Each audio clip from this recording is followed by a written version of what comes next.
versos 1 al 4. Mateo 18, versos 1 al 4. Y lee la palabra del Señor, a la gloria del Dios que es Padre, Hijo y Espíritu Santo. Amén.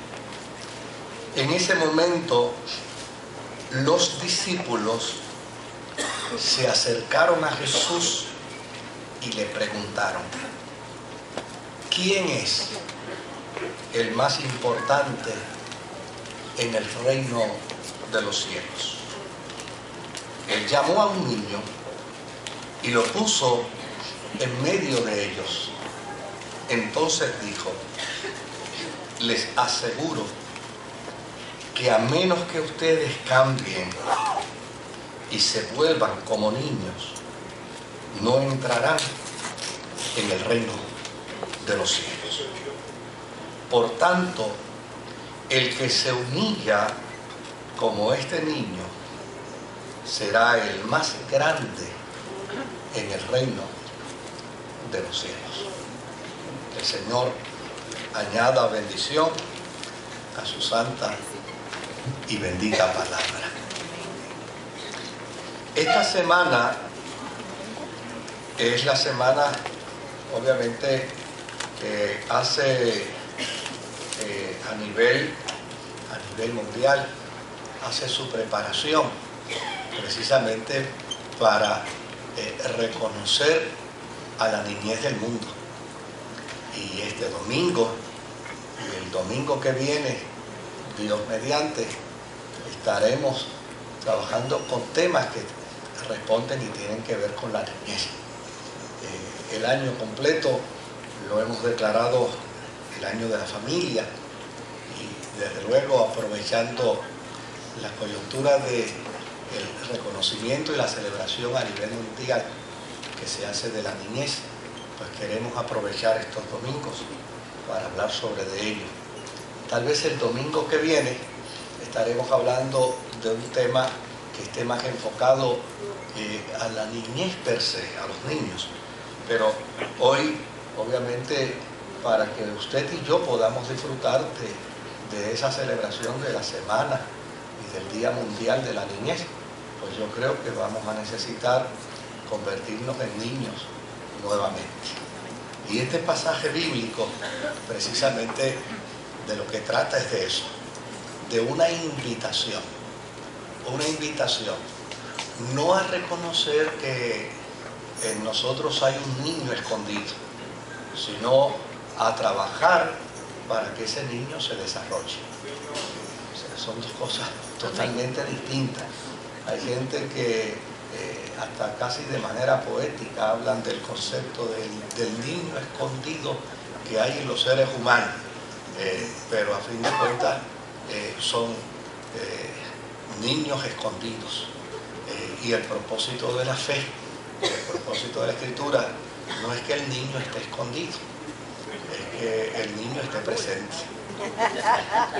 ¿Se da cuenta de esto? O sea, que el niño aflore, que el niño se haga evidente. Y uno de los discursos más altos que la cristiandad ha tenido a través de todos los tiempos es que el modelo del reino de Dios es mejor que cualquier otro modelo secular.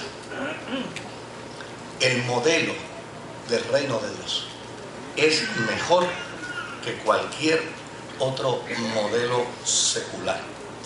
De hecho, en los evangelios se plantea el modelo en infinidad de ocasiones para crear esa conciencia en nosotros.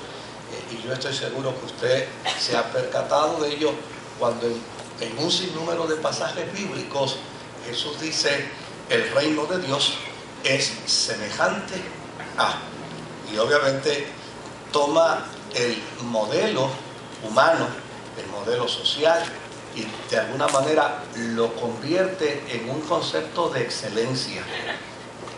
En muchas ocasiones lo convierte en un modelo al revés, totalmente al revés, totalmente distinto, totalmente diferente.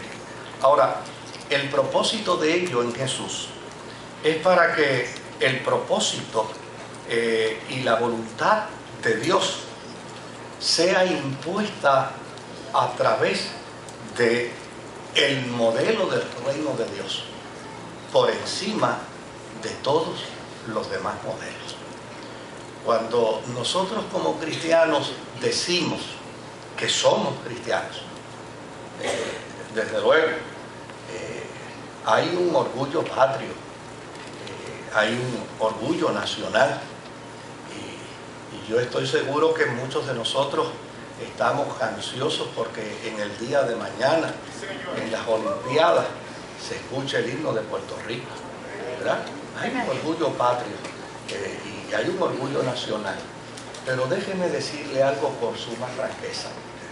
Por encima del orgullo patrio, por encima del orgullo de mi idiosincrasia, por encima del orgullo de mi apellido, por encima del orgullo de mi nación, está el orgullo de ser cristiano. Ese va por encima, no está por debajo, ni siquiera paralelo, va por encima. Y cuando uno mira el concepto bíblico del reino de Dios, lo que plantea, lo que demarca, es precisamente eso, que todo hombre y toda mujer que es cristiano representa el reino de Dios aquí en la tierra. Viene a mi memoria un cántico pentecostal muy viejo que comenzaba diciendo: soy peregrino aquí, mi hogar lejano está, afirmando que la ciudadanía del hombre y de la mujer que sirve a Dios, la ciudadanía que predomina, es la ciudadanía del reino de Dios. Y este pasaje, estos versículos que hemos leído, es uno de esos pasajes bíblicos que ponen de manifiesto cómo es que debemos conducirnos en la vida como ciudadanos del reino de Dios. ¿Cómo es que debemos conducirnos en la vida? Como ciudadanos de ese reino.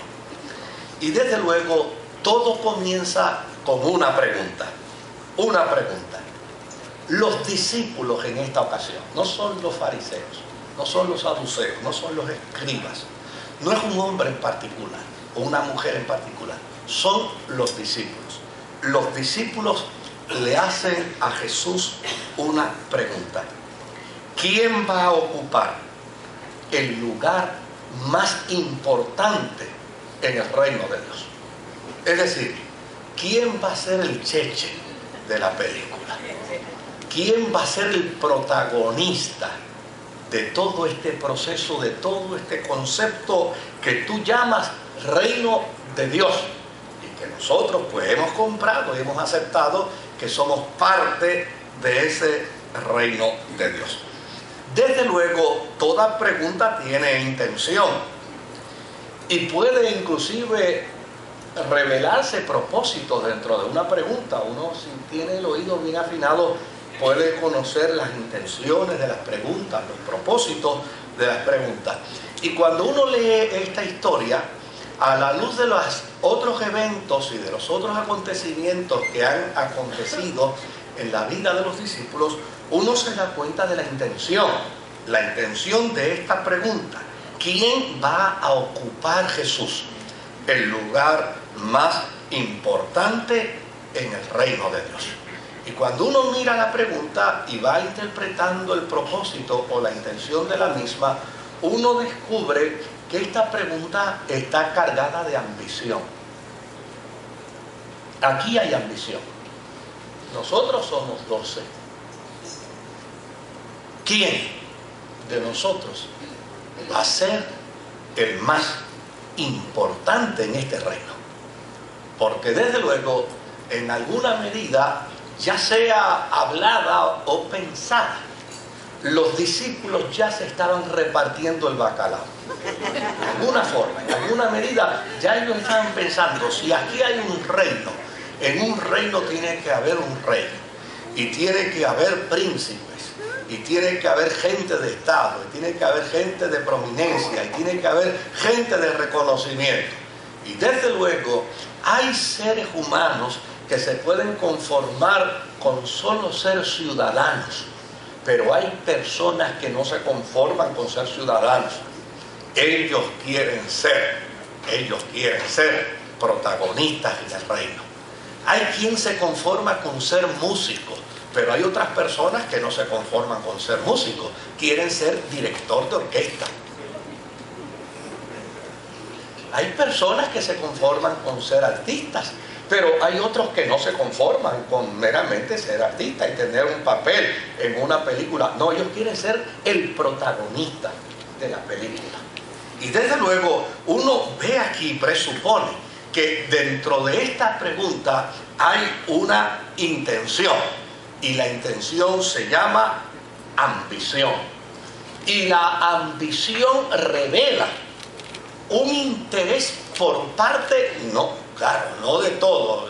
Uno debe tener cuidado a la hora de hablar de los discípulos de Jesús, porque se va a encontrar con ellos en el cielo. Y uno no debe hablar mal de todos a la misma vez, porque si usted habla mal de todos a la misma vez, oiga, usted buscarse un problema en la eternidad con 12. Ese con uno o dos, pero no con los 12, ¿no? Uno no puede decir todos. Pero sí uno se da cuenta que entre algunos de ellos había un fenómeno de autoexaltación. Esa necesidad que nos corroe como humanos. Esa necesidad que muchas veces desvirtúa los propósitos, los procesos, aún nuestros mismos sueños y nuestras mismas metas con respecto al plan de Dios.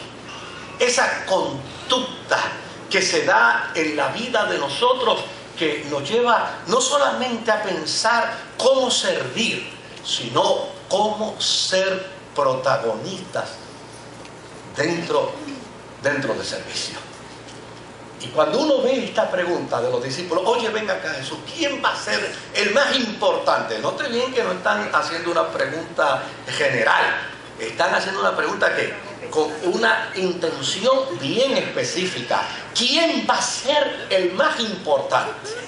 Porque a fin de cuentas, yo creo que justo que entre nosotros 12 ya se empiece a conocer quiénes van a ocupar posiciones a nivel jerárquico. Así que este fenómeno que está en la mente de los discípulos, pues no es una rara excepción. Es el fenómeno que ha estado en la vida de nosotros los seres humanos. De hecho, aquellos que hacen planteamientos a los que llaman teología crítica, dicen y postulan que muchos de los planteamientos del Génesis, de la creación, lo que pretenden es responder a los males que poseemos, que tenemos los seres humanos, no de ayer, no del año pasado, sino los males de siempre. Y cualquiera que no tenga el pensamiento cristiano, desde luego no puede responder al estilo de Jesús. Ante la pregunta de los 12 más cercanos a Jesús, en términos de un supuesto reino, responder a esta pregunta con un pensamiento que no fuera como el de Jesús, pudiera tener respuestas totalmente distintas. Como por ejemplo una persona con una mentalidad socializada, ¿verdad? Probablemente diría que en el reino de Dios deben estar primero los profesionales, o los que están educados, o los que tienen cierto prestigio de prosperidad, o aquellas personas que tienen algunas virtudes. Porque ya necesariamente dentro de la conducta social, los seres humanos muchas veces pretendemos hacer acepción de personas.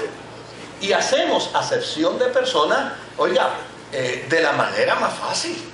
Hacemos acepción de personas muchas veces en la búsqueda de la ostentación de un título. Un título me puede ayudar a mí a ser acepción de persona. O simple y llanamente dentro de un proceso y dentro del entorno de una profesión, me puede llevar a mí entonces a pensar que esto me distingue de los demás, me hace diferente o me hace mejor a los demás. Por el otro lado, una persona con prejuicios étnicos, como eran los judíos, pudieran llegar inclusive a pensar que la gente más importante en el reino de Dios deberían ser los de su nación. En medio de los judíos que le hacen la pregunta a Jesús, desde luego, ellos están debatiéndose la posición de más importante en el reino, pero ojo, no están pensando en ningún puertorriqueño. No, ni están pensando en ningún americano. Están pensando en ellos como judíos. Entre nosotros 12 judíos, ¿quién será el más importante en el reino de Dios? Porque desde luego ellos tienen prejuicios étnicos, y quien tiene prejuicios étnicos puede pensar que los más importantes son los de su nación o su familia o los de su idiosincrasia. Jamás van a pensar en los de otra nación, jamás van a pensar en los de otros pueblos o de otros barrios. Así que a Jesús le hacen la pregunta con una pertinencia y con una intención donde la respuesta tiene que ser dada con mucho cuidado.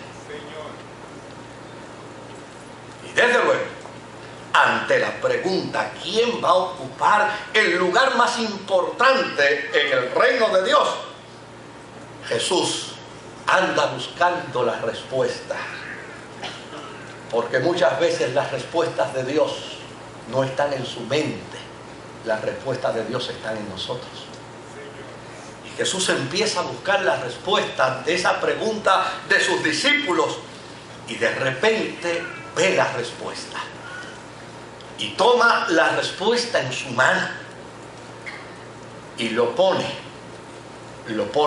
en el medio de los discípulos. La respuesta para Jesús estaba en la vida, en la conducta, en la personalidad de un niño. Ahora, ¿era esa la respuesta que esperaban los discípulos? No, bajo ninguna circunstancia. Un niño en tiempos de Jesús, en algunos contextos de vida, podía ser vendido como esclavo. De hecho, en el proceso de Jesús de dignificar al ser humano, una de las grandes críticas que hace a los religiosos de su tiempo es que, vestidos de la religiosidad hipócrita que llevan, muchas veces abusan de las viudas y toman a niños como prendas, como objetos en pago de deudas para convertirlos en esclavos. Es decir, en aquel tiempo un niño podía ser vendido como esclavo, podía ser entregado como pago de una deuda.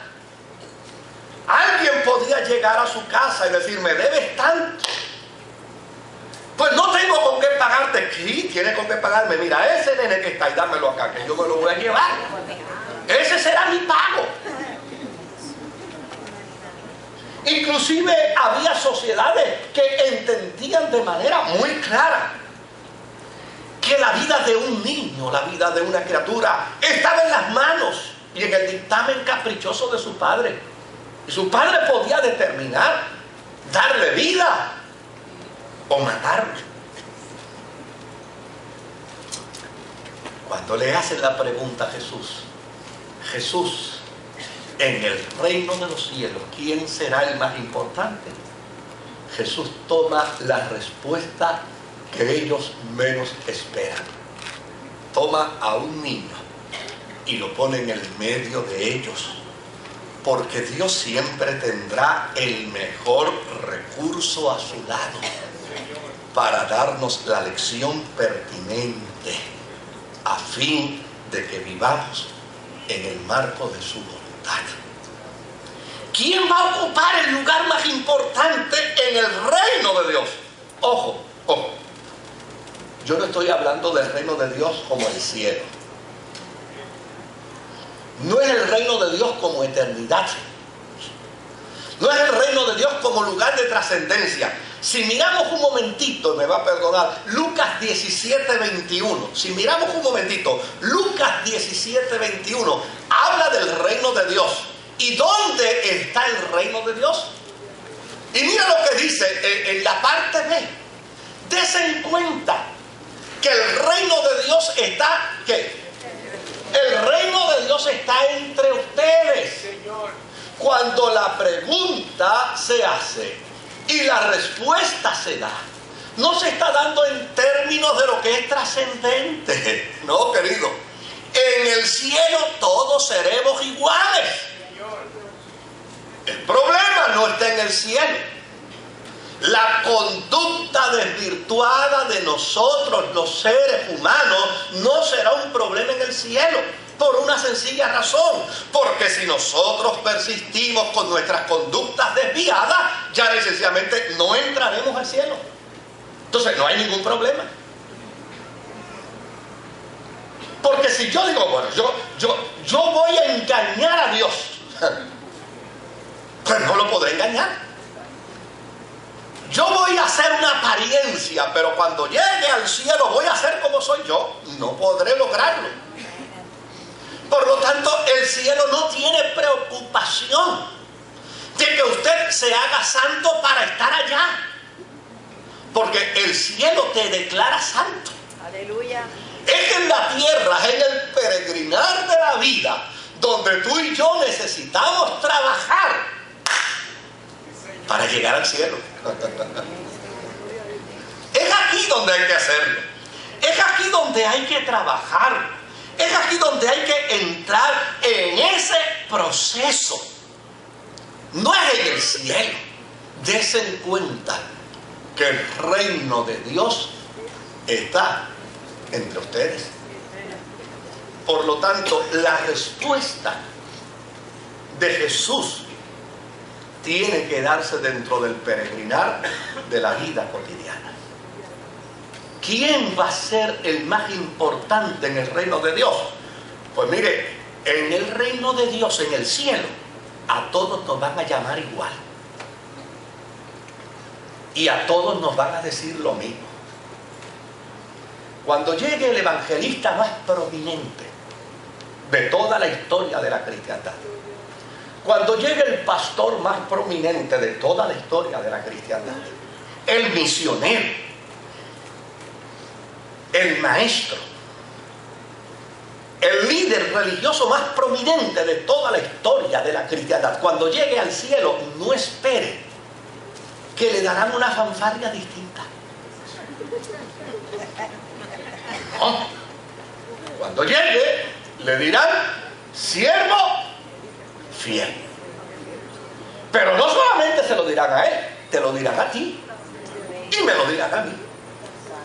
Y lo próximo que nos dirán es ¿qué cosa? En lo poco fuiste fiel. Adiós, pero yo creía que yo había sido la última Coca-Cola. No, allá abajo, poquitito pudiste haber hecho. No es en el cielo. La respuesta de Jesús se da para aquí, para la tierra. ¿Quién va a ser, quién va a ocupar el lugar más importante en el reino de Dios? Ven acá, nene. Métete aquí en el medio de estos 12 adultos. Ustedes háganle rueda. Y vamos a ponerlo a él en el centro. Y dice Jesús, el que quiera de ustedes ser grande en el reino de Dios, el que quiera ser grande aquí, en este peregrinar donde declaramos que somos cristianos, En este peregrinar donde declaramos que estamos sujetos a la voluntad de Dios.